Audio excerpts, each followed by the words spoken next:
I've struggled with confidence a lot in my life. And, one used to be like business or coaching, and now I've done that so much, right?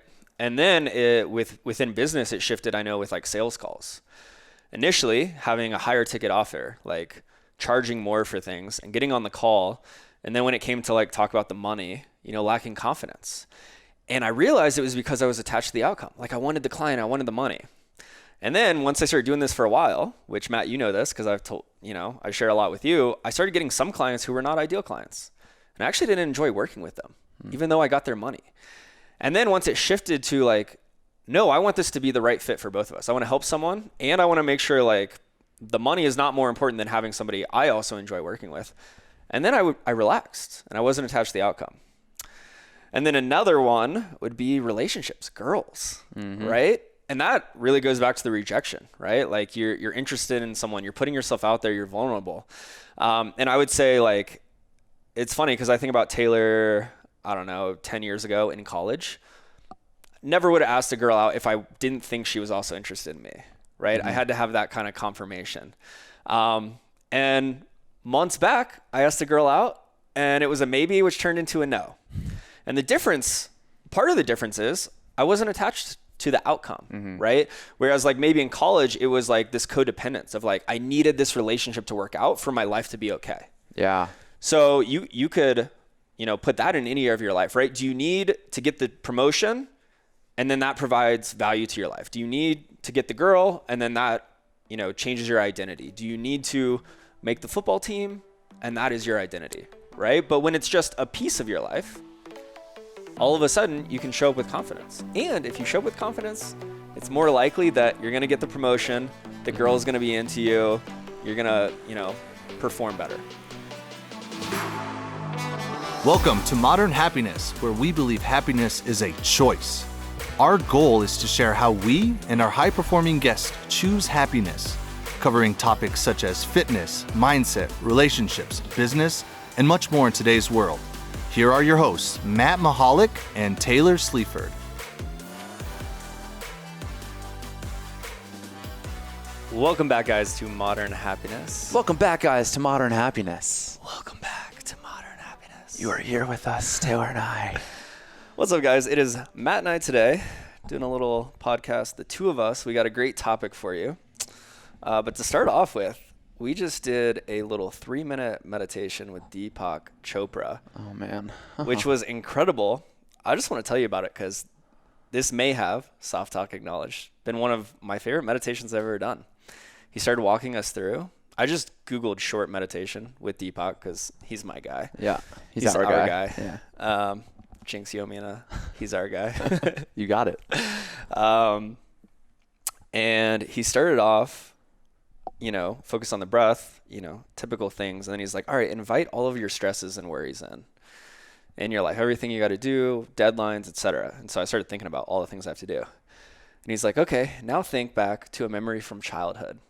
And immediately the first thing that came to mind was 2218 Dogwood Circle, Mount Dora, Florida, being in the front yard. What did you just say? That's my address. Oh, okay. Summer day. And me and my friends playing in the grass, like football, whatever. And a huge smile. I know you couldn't see me because your eyes were closed, Matt. Yeah. My eyes were closed, but literally ear to ear. I was just grinning and I was like, this is incredible.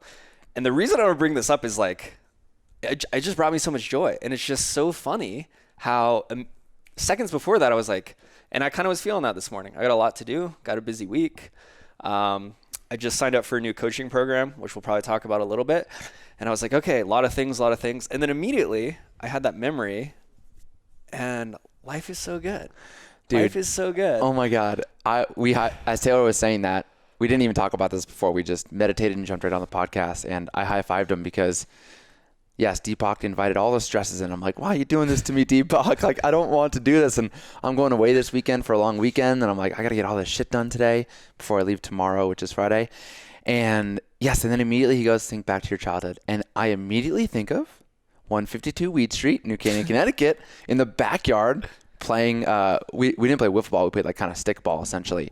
And I just thought about making perfect contact with the tennis ball and running in the grass and sliding into second base with it all wet and me and my friends playing. And so I thought about exactly the same thing. And I was like, God, I love those days. And I think it's such a beautiful thing. There's this quote, like, the youth is wasted on the young, because we get to have so much less stress because our parents are taking care of us. They're worrying about the bills, and we just get to like enjoy our life. And that's kind of what went through my head. I'm like, I know what you're doing, Deepak. Like, yeah, life doesn't have to be that serious. And in an instant, we could change I think this is where you were going. We can change our mindset on like, I'm stressed out, but in an instant, I'm happy again. Yeah. It's kind of like happiness is a choice.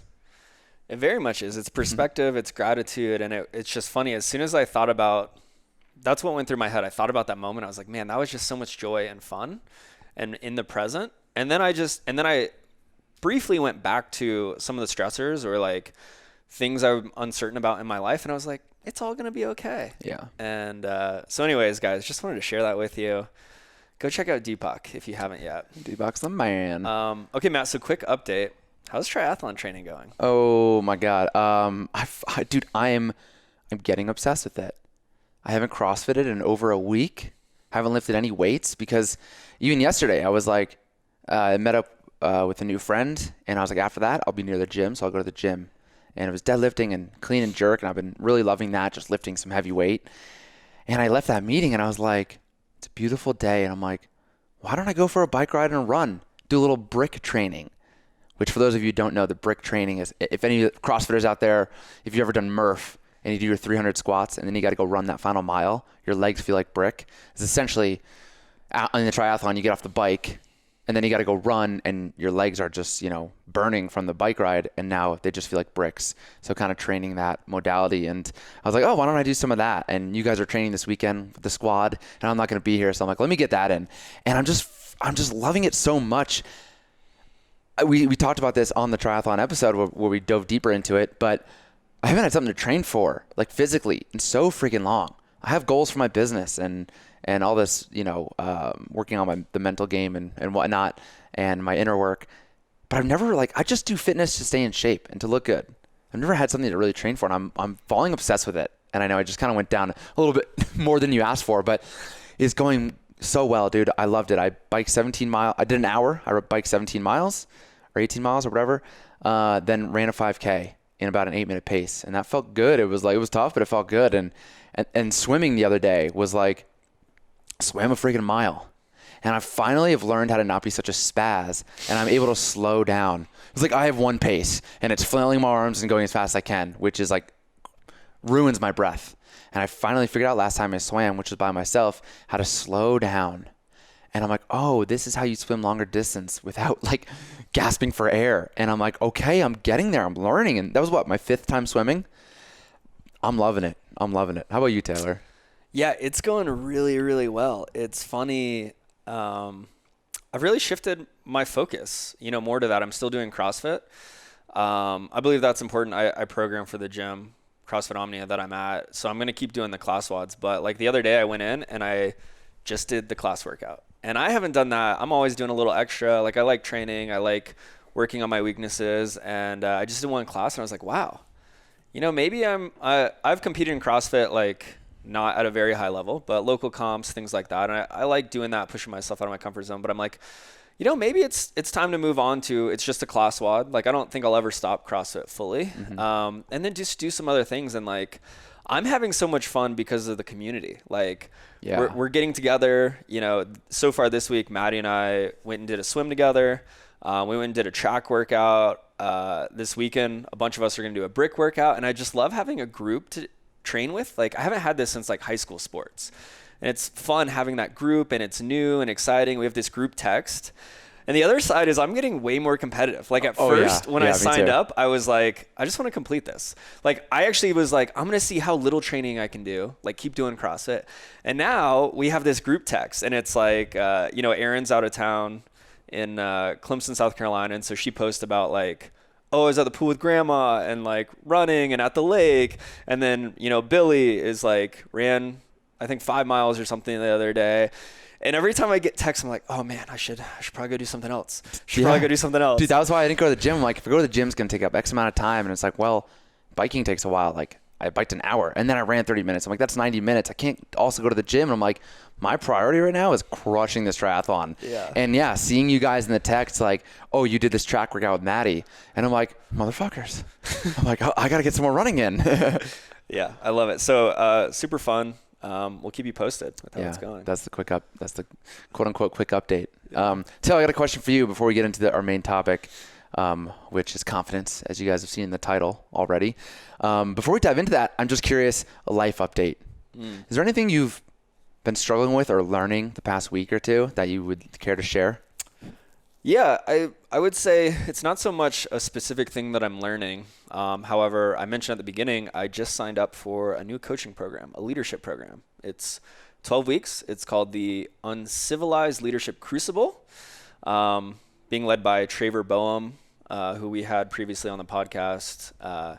He is leading a movement, Man Uncivilized, and really resonated with him. We have a similar background. He got started in CrossFit and things like that, and now he's coaching a lot of men, leadership, things like that, and it felt right. I've been looking for a mentor in a program for a long time. It's probably been about a little over a year since my last one, and so yeah, I had my first call last night, and really it just feels good to be in that environment again. Like I was telling you, Matt, before the call, or before we started recording, that I got on last night. It's a Zoom call. It's a group of guys, and all of a sudden I got nervous again for first time in a while, right? I've led a lot of different coaching programs, and I've been a part of a lot of different things, and it's like, oh, now I'm back on the other side of the screen, if you will. And at first it was kind of nervousness. I know we're gonna do intros, and then all of a sudden I do what I teach my clients, and I said, feel the sensation, not the emotion. So the sensation would be like, your stomach is in knots or butterflies, and the emotion might be like nervousness or scared.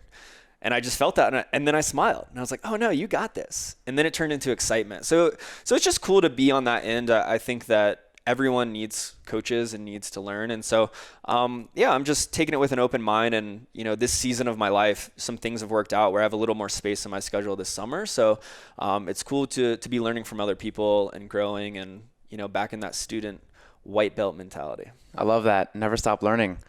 For me, it's wow, really, I've dove into this another program myself, and because never stop learning, guys. There's always more to learn from other people, and they're asking more questions on this mindset stuff, which I've learned so much from Taylor, and I like to tell myself I'm good with this stuff, but well, anyway, I'm gonna actually skip to the point, so this isn't too long, but essentially, I've really realized I'm like, what am I best at, and how can I do more of that? And I'm in this process of hiring out, which is scary as hell to me right now. But I'm leaning into it because I know if I can get some stuff off my plate, not only will my business grow faster, but I can then do the stuff that I really love. And I love writing content. Well, I thought I loved writing content. And now that there's this shift of, if I were to hire out, if I were to give someone else writing the content and posting for me and doing some of this other outreach and other things I do to grow the business, if I were to give that up and I had more time, what would I do? What do I really love as far as growing my business? Not, training and hanging out with friends. Like inside the business, what do I really love and what am I best at? And it's this understanding that my energy is huge. That's my superpower. My energy and showing up and kind of getting people amped up. So I'm like, the best way for me to do that is through video. So I can speak and get people excited and kind of, what am I trying to say? Use my words, use the connotation of my words, to get people excited about stuff. And I'm like, so the last about 2 weeks, maybe a week and a half, I've just been recording videos, and I have my own other podcast, the Personal Trainer Business Accelerator. And it's much shorter, but I've been filming that too, so I can turn that into video content. And I've been doing, and I just did yesterday, I did these 2 whiteboard sessions where I broke out my whiteboard and I started teaching 10-minute videos that I'm going to do Instagram Live, and I'm going to pull those out into smaller little clips. And the idea is to have someone else do this for me, but I don't have anyone hired yet. But I'm like, I am fucking fired up about it. Instead of sitting behind the computer and spending 3 hours writing content, which is, I'm quiet, I'm not talking to myself when I'm writing. Now I can just stand up and talk to a video, and it's way faster. I'm just like kind of off the cuff. I will outline, some of these, some of this content, but I am just fired up about it. I'm like, I could spend 3 hours writing some stuff, or I can spend 3 hours making these videos. And maybe it's a little less in the grand scheme of things. Like if I'm writing 5 pieces of content, 5 Instagram posts, maybe I'm only getting 3 videos done. But again, it's just firing me up. It's making me feel so full. And I think that's what I'm learning. It's like, wow, I don't have to do everything. First of all, I don't have to do everything. I can start hiring out. But what do I love and what am I best at? Let's do more of that, because that's what's going to attract my clients. I think what's important, and you can correct me if you don't agree, is that you had to do that thing though before you could get to this point. You had to write the copy and do the post and maybe do a little bit of everything to get to this point, right? If someone's listening and they're like, I don't like this part of my job, but you also got to ask, are you ready for that? Is your business ready for that? Yeah, I mean, that's a big part of it, right? Like, I don't like sales. And we talk about this, right? Are you not good at sales, or do you really not like it? Have you even done it enough to know you don't like it? I think it's important to do sales, to do if you're an entrepreneur, to do all the things in the business. Because if you're going to hire someone, but you've never done sales, and then someone who's on a sales call is like, dude, I'm 0 for 5 in the last calls. Like, can you help me? Can you watch some of these sales recordings and see where I'm going wrong? It's like, no, I can't help you. I don't do sales. What kind of leader is that? Right? Oh, now I need to hire someone else who's an expert at sales to teach my person. So yeah, it's very important to go through this stuff. At the same time, I've been doing content for probably too long, or let's say writing content for too long. If I had this realization 6 months ago, maybe I could have grown my business even quicker. So I think there's a good balance of like, yeah, do the thing, learn it, get good at it, and then hire it out. But also like, I didn't have this realization until, I'm in this new program and asking these different questions and leaning into hiring out that, oh, finally I'm realizing this, where maybe I could have done it sooner. So there's definitely a balance there. Yeah. I love it. All right, Matt, let's dive in. So we're going to talk about confidence. We were brainstorming on a topic for today. And I know for me, this has really come up. So if you're a new listener, I'm a life coach, leadership coach, mindset. And I would say this is the one common denominator of every single client I've ever worked with and continue to work with is struggling with confidence in some capacity. What that looks like differs, but I think it's human nature in our DNA. Like, we all struggle with it at some point, whether it's like, that imposter syndrome, or even just like doubting ourselves, or, not being comfortable in our own skin. So we just felt like, and this is something we've both struggled with before and continue to struggle with. Well, I was going to say, we always continue to struggle with it. No matter what point you get to, you might, I'll use my life examples, but if I walk into a group of people who are making $1 million a year as entrepreneurs, and I'm down here, I'm going to start feeling comfortable. Do I have any value to provide? Things like that. Yeah. So it's always going to happen. And, now I start making $1 million, but now you're around people who make $10 million a year. And you're always going to kind of feel this lack of confidence at some point in your life. And that's one example, but it can show up in many ways, obviously. Okay, Matt. So why do you think people struggle with confidence? I think the simple answer is that because you haven't done it. You haven't done the thing before. Because we all know, think of a place where you are confident. I'm confident taking photos because I've taken hundreds of thousands of photos, probably millions. I'm confident talking about what I teach because I've taught it a bunch of times on Instagram, in my course, all this stuff. I'm confident, on the baseball field. I'm confident in the gym because I've been in these places so many times. Where I'm not confident is in the pool, swimming. So there's that lack of confidence there because I haven't done it. And then I look around and I'm like, am I doing this right? I showed up with no goggles, no swim cap. I feel like an idiot. Now that I learned that was an obvious thing, and it's like, damn, I feel so dumb. And this confidence is all of a sudden, it's like affecting how I show up. So I think the easy answer, people struggle with confidence, is when they haven't done something. Yeah, I think there's a James Clear quote that is confidence comes from preparation. And it's exactly like what you were saying. I think one thing I'll add to it is it's because of fear, and more specifically fear of rejection. And this is something Traver talked about on his podcast a lot, and I've really been thinking about it just in my own life and the lives of others. And really it's like, okay, why do we lack confidence? Because we're afraid of rejection in some capacity, whether it's getting made fun of, the girl saying no, not getting the job. Like, we want to fit in, right? It's like part of our human nature is like, we want, when I think about confidence, or like being at a party or being in a new room or like meeting new people, it's like if immediately you're like, oh, I want to say the right thing, and maybe that, or you're questioning what you should say or how you respond, or I even think about that call I was on, last night. It's all men in this group, and there's a bunch of people, and it's like you very quickly could go into like, oh, what should I say versus like, what am I actually feeling? And I think we are afraid of rejection. Dude, this is bringing a really good point to my mind where it's like, what is confidence? Confidence is saying what you want because you know you're right, essentially.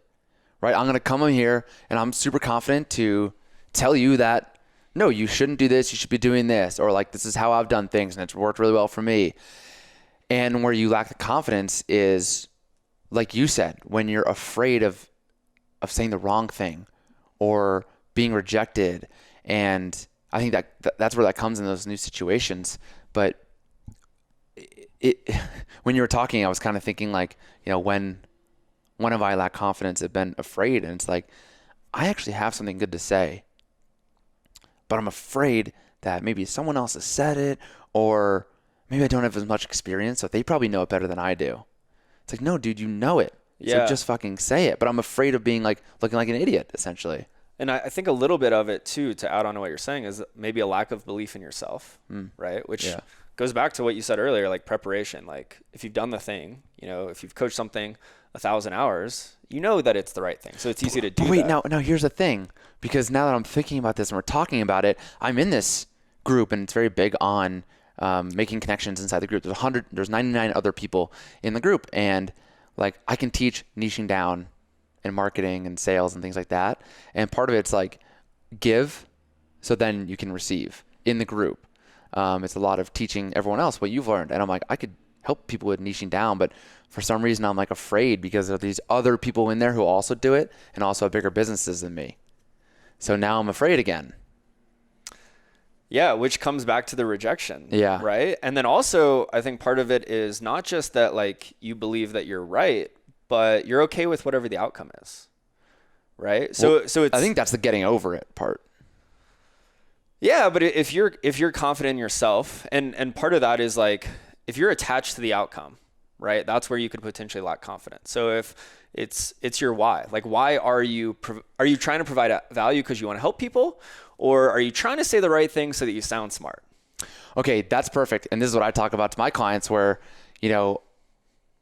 it's all about when you're afraid and you're not confident, you start thinking about yourself.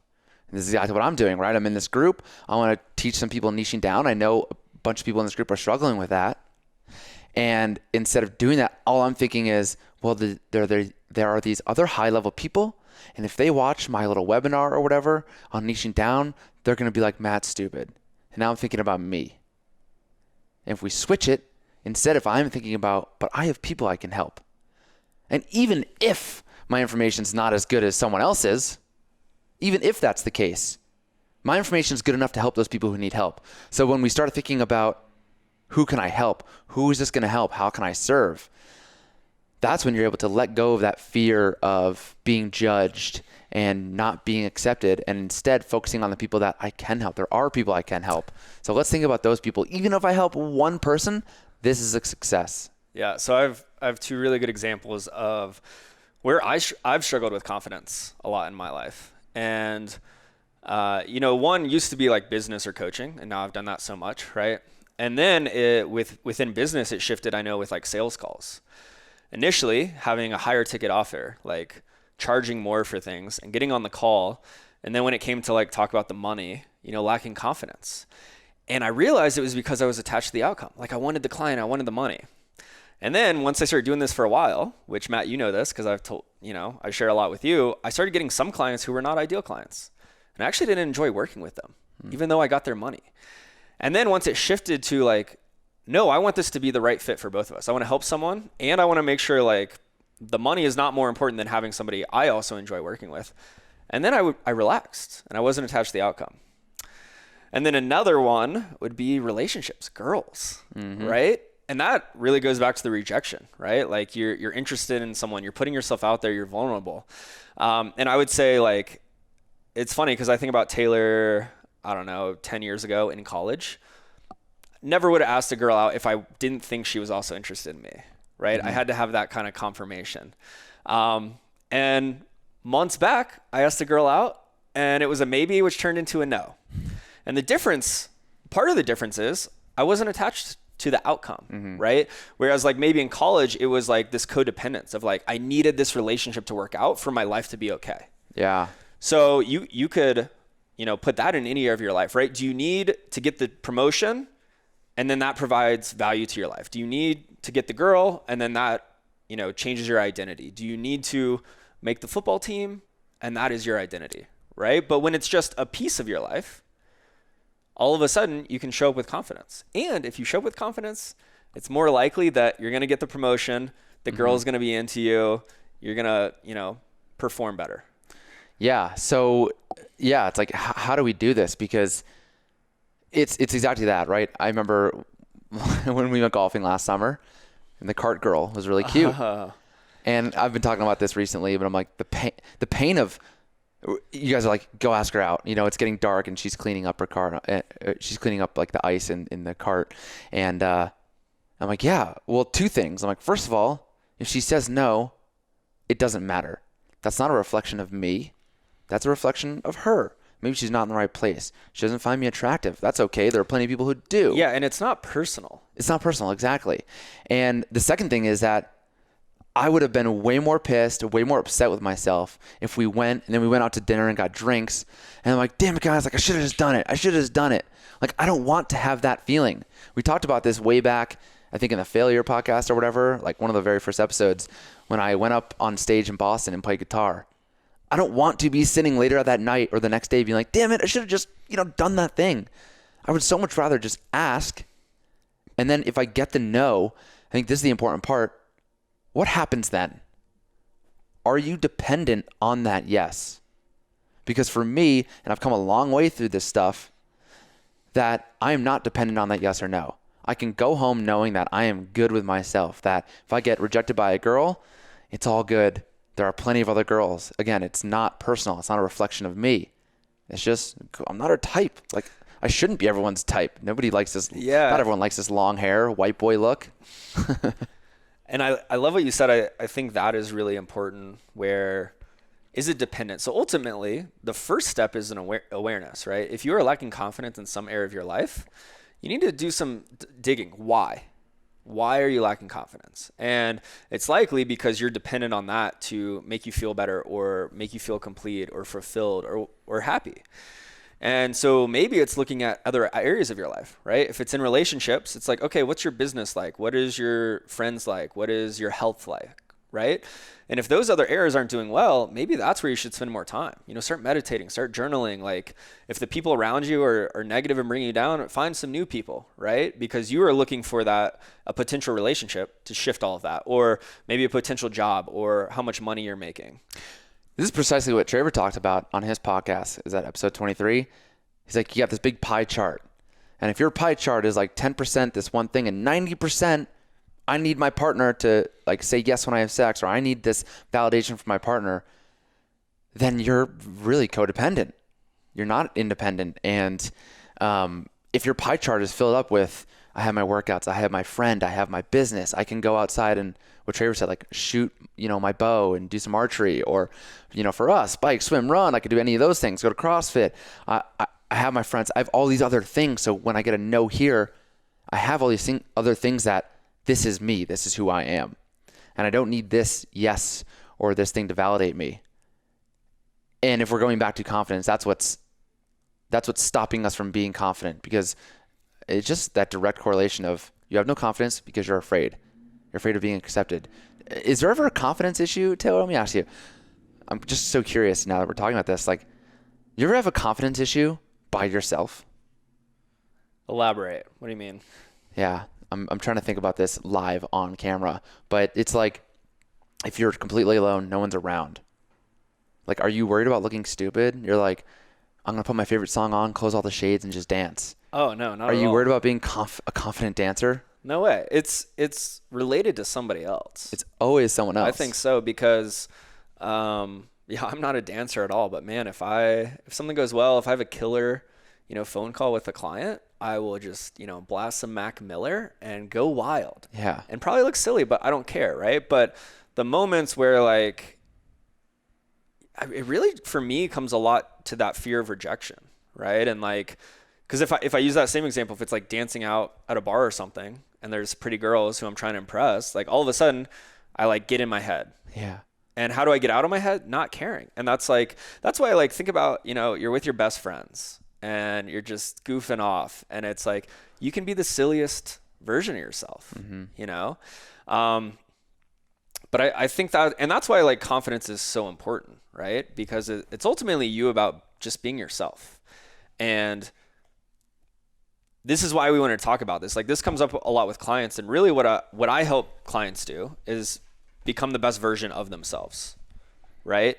And what that looks like depends on the client, right? So some people, they want to move on in their career. Some people want relationships. Some people just want confidence in life, right? Being around other people.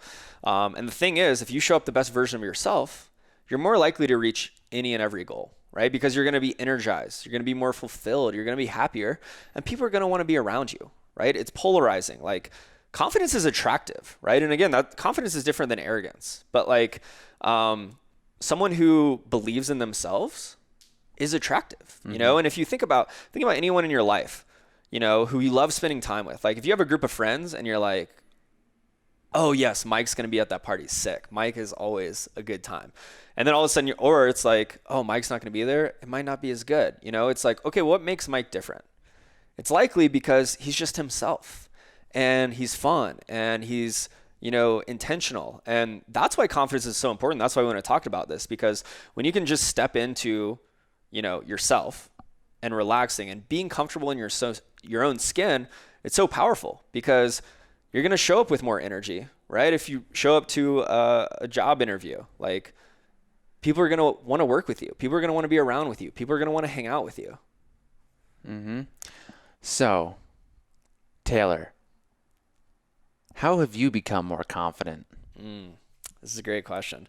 A big part of that is language, which this is, what I teach in mindset. I was hoping you'd say that. Abracadabra.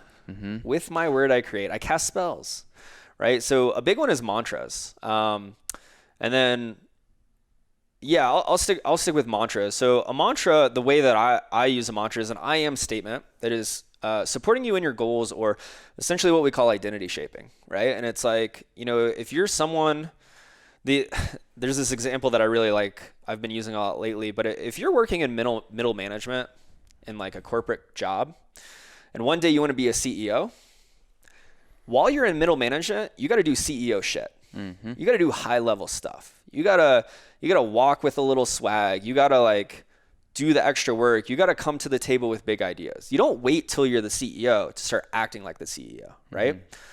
And confidence is the same way. And, the thing is with mindset, most people think that to have a positive mindset or improve the way you think, you just got to think happy thoughts. And actually, it's the words you use that have the biggest impact, right? So if you constantly say like, oh, I'm not good enough, or I'm lazy, and this is, self-talk too, even if it's in your head, or if you say it to friends. So a mantra is powerful to help you shift into that person, right? So if you want to be confident, you can say, I am confident. And the thing is, it's likely if you're not confident, when you say that, when you write that down, it's not going to feel real. You're going to feel resistance. And I would tell you that's normal. Keep saying it, because if you say it enough, then you start to believe it. And then once you believe it, you become it. So a great example for me is I became very confident in my coaching life, my personal life. Like I just felt comfortable in my own skin. And then I realized at one point that anytime I was in a new place or environment, I lacked confidence, right? So that could be joining a new gym, going to a party, being around a new group of friends. And I heard a friend of mine once say that he had a mantra that said, I am confident at new tables. And that really stuck with me. And I realized that these mantras I had for confidence, I needed to shift, And so for me, it was a reset, right? And I wrote this down last night before I got on that Zoom call. And I said, I'm confident at new tables. And it just reminded me that, once you get better at confidence, it's easy to do that in the areas of your life that you normally do. But then I needed to be confident in other areas. So by saying that, I started to believe it. And then I can just say it if I'm going into a party or meet new people, and it's a reminder of like, oh yeah, be yourself. That's really what the reminder is for me. I love when you say it again. Once I say it, I believe it. Yeah, if you say it enough, then you start to believe it. And once you believe it, you become it. That's what I was waiting for you to say. Yeah, I think this is, when I teach this to my clients, I'm like, I want you to pick something, it's two things. I want you to pick something that you feel really far away from, but that also you want. If you want to be more confident, if you don't consider yourself a businessman, I want you to start saying, I'm a businessman. That's also because that's something you want, right? And obviously it's a business course that I'm in. And, the language is so important. If you want to, I always use the sales example. But if you continually say, I'm not a salesman, I suck at sales, I hate sales. But then you got to get on a sales call. And right before you pick up that phone, you're like, oh, man, I suck at sales. I'm just not a salesman. You can already, you'd hear, right? It just happened. My voice got low. And I even, if you're watching, I kind of like, my head dropped a little bit, my shoulder sagged. So how are you going to show up on that call? Not well.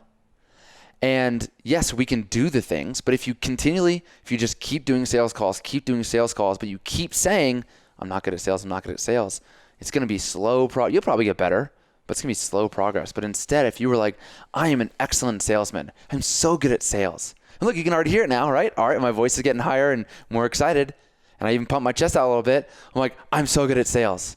I'm so good. And then when you go pick up that phone, look at my energy's already up. And then I'm going to go in there confident. And yes, it might feel like it's not true at first, but that's the point. Like you said, it's identity shaping. And a big anecdote from me, I've been telling the story a lot recently. And so when I grew up, I had braces. I had this palate expander. I had an underbite. Oh, I didn't know this. I had an underbite to get it from my dad. This thing, like, it was at the top of my mouth. It looked like an orange Starburst, but with this metal thing in it. And we would take this crank and he'd crank it, and it would essentially, I think it's just like pulling my mouth forward or pulling my lower jaw backwards to fix the underbite. If only you would have known to nasal breathe as a kid. Is that all it took? Yeah, and it's another topic. Or I wasn't born with it, because my dad does have an underbite too. And anyway, so with all that, and then I have this like really deep roof of my mouth compared to like when I had a retainer as a kid, I'd see other people's retainers and they're like way more flat. Mine is like it looked like the fucking Grand Canyon, and I'm like, wow. So all this stuff in my head, this story I'm creating, and I slur my words and I mumble, and then I'd have these great thoughts, but then I would stutter and I couldn't articulate my thoughts well. And that was a story I continued to tell myself. And that's the identity that I created for myself. I'm not a good speaker. So for probably like a year and a half, I would tell myself, I'm a powerful speaker and I am great at articulating my thoughts. Whew, nailed it. Sometimes I do that and then I stumble over the words. I'm like, well, that really defeated. That was counterproductive. Oh, you crushed it. So I'm a powerful speaker and I'm great at articulating my thoughts. And every day I would write that down and I would say it out loud and I would start to believe it. And not just that though, I would also practice it. And that was practicing showing up on my Instagram stories, talking to the camera. And yeah, I used to mess up a lot and be like, hey, and I'm like, fucking slurred my words. Of course I did. Like, nope, I'm a powerful speaker and I'm great at articulating my thoughts. And now when I record, typically if I mess up a video, it's because I don't know, my thoughts are everywhere or I didn't know what I was going to say. But if I know what I'm going to say, I can get it done in one shot. And that came with practice, but that also came with believing that creating this new identity, that I am a powerful speaker and that I am great at articulating my thoughts, and believing that and becoming it and practicing it. So as far as confidence comes, I would lack confidence because, oh boy, I'm going to talk in front of the camera like I suck at speaking. And then there's no confidence there. So then when I go to do it, I'm like, I'm going to fuck this up. Yeah, you start telling yourself this story. Yeah. And then it becomes true. Yeah.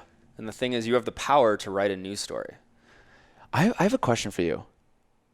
So I have a client, if she's listening, I haven't talked to her about this, but I'm going to throw it out there because I've seen it from other people too.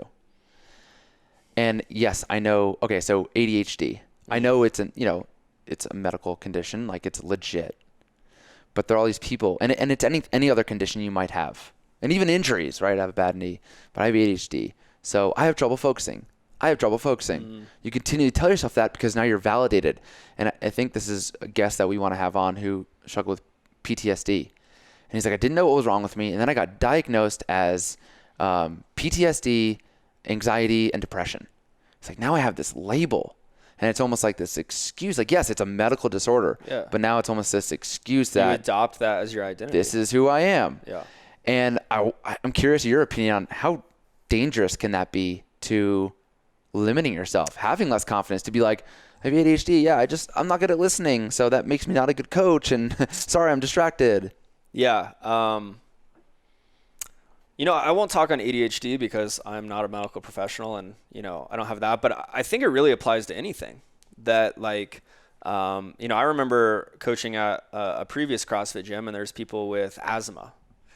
And they're like, and by the way, I know asthma is real, but also this whole exercise-induced asthma is there's a lot of false information about it. And there's a lot of people who just go to and get an inhaler because they're out of shape. And that's a very real thing, right? I'm not saying that's everyone, but that's very true. And it's funny, you've been on the couch for 20 years, you used to smoke regularly, and you start doing CrossFit, and you get out of breath and you can't breathe. Yeah, you're doing CrossFit. You're doing it right. It's not, I got to take a puff in the middle of the workout. It's like, no, this is hard. Yeah, I'm breathing hard. You think Matt Fraser's not breathing hard? But you're not used to what that is. And so I think the premise of what you're getting at is 100% true. It's not to say that you still struggle, right? I've had clients on the autism spectrum, right? And we did a lot of story work because the language that client would use was I'm not good enough, or I'm not good at this, or I'm not good at that, or et cetera, et cetera. And I just helped her with her language and say, I used to not be good at this, or I'm learning to get better at this, right? We didn't completely change it, but again, these are very real things that we're talking about, and you still can struggle with it. However, let me put it this way. You're not helping yourself by constantly saying, I have this, I have X, Y, and Z, whether it's PTSD, a disorder, I'm a lazy person. No, I came from a lazy family, right? Yeah. It's the same thing. If you keep telling yourself that, I would say it's going to exacerbate the symptoms. Yeah. So if we shift that, really, what do you have to lose? It's true. This is what we talk about with happiness as a choice. Yes, you can be sad, but do you really want to continue being like, life sucks, woe is me, all this stuff? Well, guess what? That's going to continue to make you sad because you keep bringing it up. So what do you have to lose by forcing a smile, by taking a walk? I don't want to go outside. I don't have the energy for it. Not feeling good. Yeah. It's well, that's not working. So maybe we can go get some sunshine. What do you have to lose? Do you really want to be sad all the time? Right. Do you really want to be whatever it is you're telling yourself, these limiting beliefs? Do you really want that? Or what do you have? I love that. What do you have to lose by just changing the language? And that's okay. Most people aren't aware of that they're even doing that. And that's kind of the point of the podcast, right? That we're talking about this stuff. But, I had this in this mentorship I'm in too, talking about, what was it? Oh man, I totally lost my thought. Okay, I'll dive in if it comes back to you. So one thing I do want to add to this, aside from the mantras and the language, is change your relationship with rejection. Again, we're talking about Trevor a lot on this. Incredible guy. Really got this idea from him. And, that's the thing. If it's fear or rejection, whatever it is that you're lacking confidence, go fail more. Yeah. And then it won't hurt, right? If I like using the example of relationships because everyone's been there, right? Ask a girl out, ask a guy out. You're nervous, you're scared. What if they say no? It's embarrassing. And I mentioned at the beginning, 10 years ago, I'm only asking girls out that I know already like me. Yeah. Now I'm asking girls out, they're saying no. Cool. Because I have a relationship with rejection. I've been rejected. And the more you get rejected, it's okay, cool. It's not me. The more you fail, the easier it is to fail, right? Because you're not so, you can't go through life never having failed. So I'd say whatever specifically you're lacking confidence in, whatever area that is, right? If it's not getting a job, go apply for 10 more jobs and get 10 more no's. And then you'll realize okay, this is just part of it. It's not anything specific about me. You just need to get the reps in. And you can start small. You can start in more safe environments, right? But I think that's what it is people never put themselves out there. So it seems like a bigger, scarier thing than it is. And the more that you do it, the easier it gets. Yeah, that's just kind of where I'm at, what I mentioned earlier about hiring out. I've never hired before. And I like to think I'm a good leader and all this stuff, but like, whoa, now I'm going to, maybe have a teammate or a part-time teammate, someone I'm kind of responsible for. And that's scary. And if I really dive deep into that, it's like, why is it scary? It's like, oh, because maybe I'll find out that I'm not as good of a leader as I think I am. So that's going to challenge my beliefs on myself. And that might make me feel like a failure. Okay, let's work this out. This is something that all my clients go through who lack confidence. They think about that. They're like, what if this, what if this, what if this? Okay, Matt, what if you're not the leader you thought you were? Then what? Well, I was going to go to this myself, but I appreciate your coaching always. Well, I'll just learn how to become it. I love it. I'm at this point now where I love that.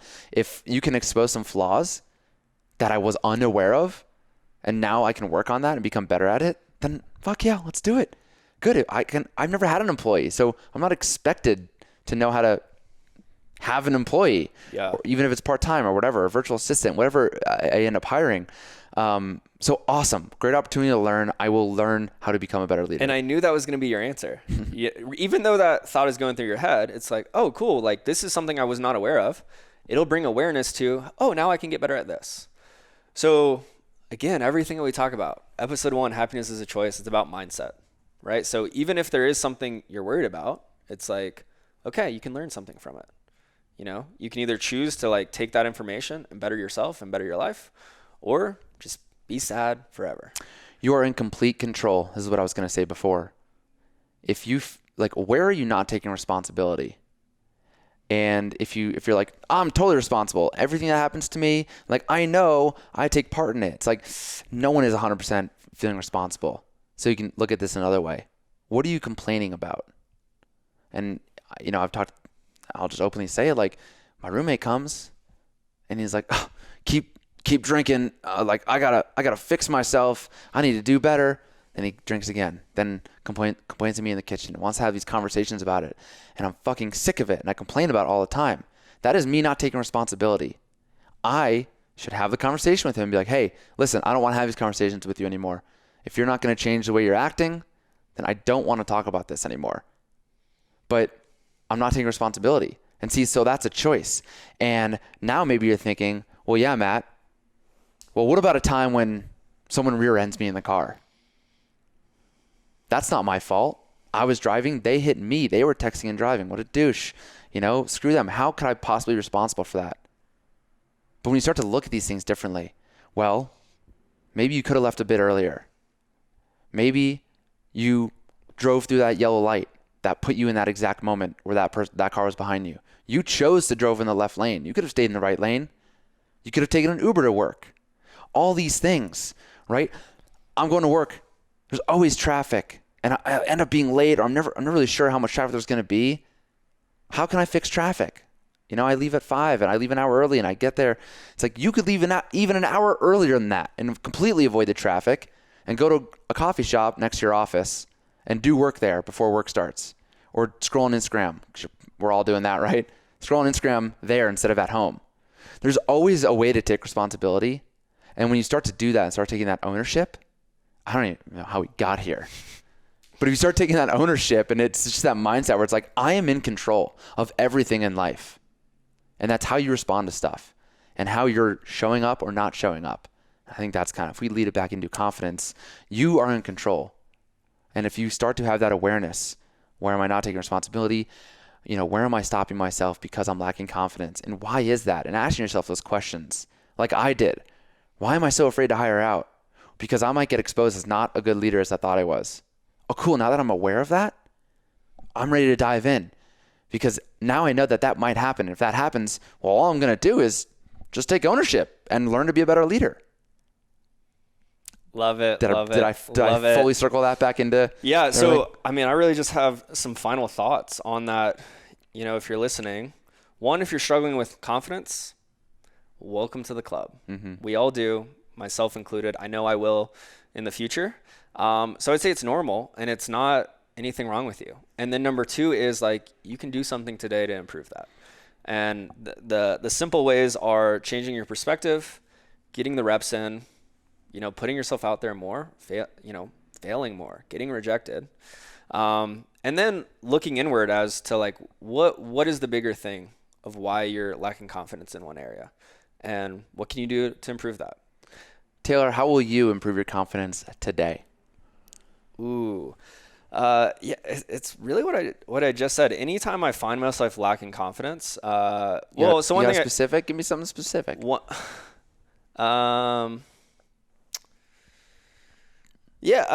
mean, one is I would say business. Like I'm confident in what I do. It's more like getting new clients, right? Making more money and things like that. And sometimes I'm like, oh man, am I gonna have the launch? Like, am I gonna get the clients, right? Because what I do, it's not like I just get a paycheck every month. Yeah. Like I gotta get my clients, and it's just that self-doubt and whatever. And really, how I do that is if I just keep doing the things. Should you go live on LinkedIn today? Can you go live on LinkedIn? Yeah, it's newish. It's probably new last year, but they're pushing it. You can go live on LinkedIn. Nice. Yeah, I just got on LinkedIn to expand and grow. And yeah, as far as business goes, just keep doing the things. Smash that connect button on LinkedIn. Yeah, trying to get some connections, guys. So Taylor Sleaford, go look me up. Yeah, it's just doing the things, and then I would say it's like an awareness. So if I do find a specific scenario where I am nervous, I'll journal about it, and then I'll lean into it. If it's like a girl I want to ask out, or like I'm afraid to have a hard conversation because of how it might go. I'm like, now I'm at a place. Okay, I definitely have to do that. Yeah, and I really lean into making that happen quickly. That's where I'm at. I'm leaning into it. If I don't want to do it, I'm doing it. Yeah. And I think that's exactly what we were talking about earlier in this course, where I'm like, I could teach people niching down, but I haven't done it. Part of there is some time that I don't putting the time to that, but there's also that fear of, these other people are going to judge me, and this is what I teach my clients. So it's always hard to do what you're teaching sometimes. I think you'll find that if there are any entrepreneurs listening, like you'll find you teach something and you're like, I teach confidence. Sometimes I lack confidence. It's like, it's hard to remind yourself of that. But just so I tell my clients, like, if you can help one person, then do it. Stop worrying about what other people are going to say about you. So for me, I'm going to get in that group and I'm going to teach some niching down. Let's go, baby. So I can help some people. I love it. Yeah. All right, guys, this has been fun. If any of this resonated with you, as always, feel free to reach out to us. We'd love to help in any way. Reach out, guys. If you love this podcast, I know everyone says this, but it really does go a long way to give it 5 stars, to leave a review. We appreciate it so much. It helps spread the word on iTunes and Spotify and gets us on those, suggested podcasts. So if you like it, the more reviews you leave, the better. You can only leave 1. But if you haven't done it yet, please take 90 seconds of your day and please leave us a review. Share it with your friends, post on Instagram, all the things. All the things. We appreciate you guys. Yeah, love you. And until next time, peace out.